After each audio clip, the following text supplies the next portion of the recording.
Alat-alat optik. 1. Lup atau kaca pembesar. Pengertian lup.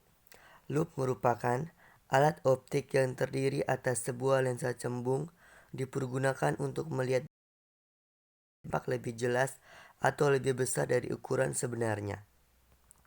Lensa cembung pada lup akan membentuk bayangan maya yang diperbesar dari sebuah benda yang diletakkan di antara titik fokus atau F dengan titik pusat lensa. Benda dapat diamati dalam dua keadaan, yakni ketika mata berakomodasi maksimum dan mata berakomodasi tidak maksimum. Bagian-bagian lup. 1. Tangkai lup. Tangkai dipakai pengamat untuk memegang lup. 2. Skrup penghubung. Skrup penghubung ini memiliki fungsi untuk menghubungkan antara tangkai lup dengan kepala lup. Ketiga, kepala atau bingkai lup. Lingkaran yang dipakai sebagai bingkai lensa cembung pada lup. 4. Lensa cembung. Lup lensa cembung berfungsi untuk memperbesar benda berukuran kecil agar tampak lebih besar. Fungsi lup. Lup berfungsi untuk mengamati benda-benda kecil sehingga tampak menjadi besar dan lebih jelas yang tidak dapat dilihat dengan mata secara langsung dengan menggunakan sebuah lensa cembung atau lensa positif. Proses pembentukan bayangan pada lup. Dalam menggunakan lup dikenal dua cara pengamatan, yaitu pengamatan dengan mata berakomodasi maksimum dan mata dengan tidak berakomodasi. Oleh karena itu, proses pembentukan bayangan pada lup ada dua macam. 1. Pembentukan bayangan lup untuk mata tak berakomodasi. Untuk mata tak berakomodasi, benda yang akan diamati diletakkan pada jarak fokus atau F. Jadi, pada keadaan ini berlaku S sama dengan F karena benda di titik fokus lensa, maka bayangan yang terbentuk terletak di tak terhingga, sehingga sudut penglihatan tanpa lup dicari dengan persamaan berikut. Theta sama dengan H per Sn. Keterangan H sama dengan tinggi benda atau besar benda, Sn sama dengan titik dekat mata yaitu 25 cm, sedangkan sudut benda ketika menggunakan lup adalah theta aksen sama dengan H per F.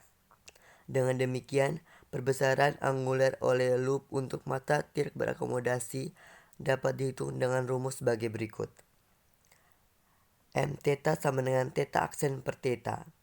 M theta sama dengan H per F per H per Sn.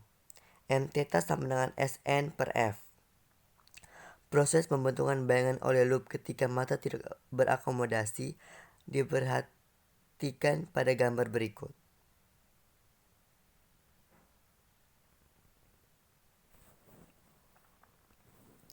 Dua, pembentukan bayangan lup untuk mata berakomodasi maksimum.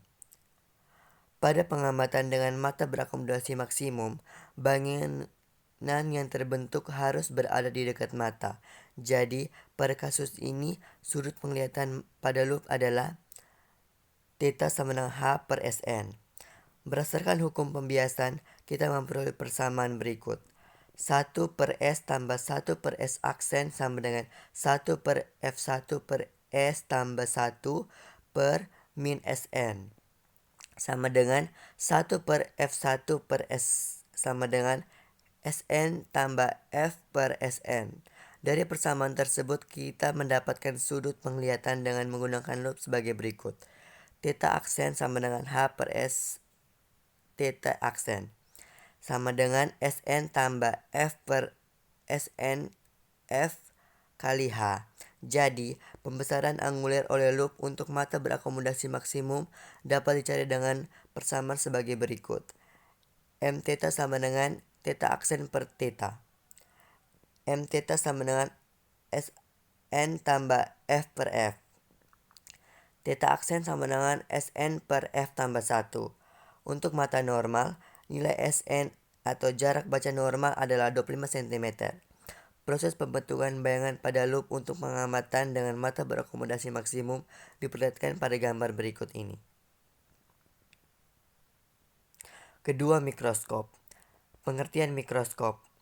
Mikroskop adalah alat optik yang berguna untuk alat bantu dalam melihat dan mengamati benda-benda yang ukurannya sangat kecil sehingga tidak mampu dapat dengan hanya mata telanjang. Fungsi mikroskop. Fungsi mikroskop adalah untuk melihat serta mengamati objek-objek yang memiliki ukuran sangat kecil yang tidak dapat dilihat hanya dengan menggunakan mata telanjang. Bagian-bagian mikroskop. Yang pertama, bagian-bagian optik mikroskop. Pertama, lensa okuler. Yang kedua, lensa objektif. Ketiga, kondensor. Keempat, diafragma. Kelima, cermin. B. Bagian-bagian mekanik atau non-optik mikroskop. 1. Revolver. 2. Tabung mikroskop. 3. Lengan mikroskop. 4. Meja benda. 5. Makrometer atau pemutar kasar. 6. Mikrometer atau pemutar halus. 7. Kaki mikroskop. Proses pembentukan bayangan pada mikroskop. Pada mikroskop, objek yang akan diamati harus diletakkan di depan lensa objektif pada jarak antara fob dan 2 fob sehingga bayangannya akan terbentuk pada jarak lebih besar dari 2 fob di belakang lensa objektif dengan sifat nyata dan terbalik. Bayangan pada lensa objektif dipandang dengan objek oleh lensa okuler dan terbentuklah bayangan pada lensa okuler. Agar bayangan pada lensa okuler dapat dilihat atau diamati oleh mata, bayangan ini harus berada di depan lensa okuler dan bersifat maya. Hal ini dapat terjadi jika bayangan lensa objektif jatuh pada jarak kurang dari fob dari lensa okuler. Proses terbentuknya bayangan pada lensa objektif jatuh pada jarak kurang dari fob dari lensa okuler. Proses terbentuknya bayangan pada mikroskop seperti diperlihatkan pada gambar di bawah ini. Dari gambar ini terlihat bahwa bayangan akhir yang dibentuk oleh mikroskop bersifat maya, terbalik, dan diperbesar. Ketiga, teropong bumi. Pengertian teropong bumi. Teropong bumi atau teropong medan adalah teropong yang digunakan untuk mengamati benda-benda yang jauh di permukaan bumi. Fungsi teropong bumi untuk mengamati benda-benda di permukaan bumi yang jaraknya sangat jauh dan untuk mengatasi kelemahan mata manusia dalam melakukan penglihatan jarak jauh yang membuat benda terlihat samar-samar. Pembentukan bayangan teropong bumi. Teropong bumi menggunakan 3 buah lensa positif sekaligus. Ketiga lensa tersebut berfungsi sebagai lensa objektif, lensa okuler, dan lensa pembalik. Lensa pembalik berfungsi untuk membalik bayangan akhir yang dibentuk lensa okuler sehingga dihasilkan bayangan yang sama tegak dengan benda aslinya. Lensa pembalik diletakkan di antara lensa objektif dan lensa okuler. Skema atau diagram pembentuk bayangan pada teropong atau teleskop bumi dapat kalian lihat pada gambar di bawah ini. Ciri khas dari teropong bumi adalah jarak fokus lensa objektif lebih besar daripada jarak fokus lensa okuler. Di antara lensa objektif dan lensa okuler diletakkan lensa pembalik. Karena bumi digunakan untuk melihat benda-benda yang jauh sehingga bayangan terbentuk di titik fokus lensa objektif. Agar bayangan menjadi tegak, maka teropong bumi dilengkapi dengan lensa pembalik. Sekian dan terima kasih.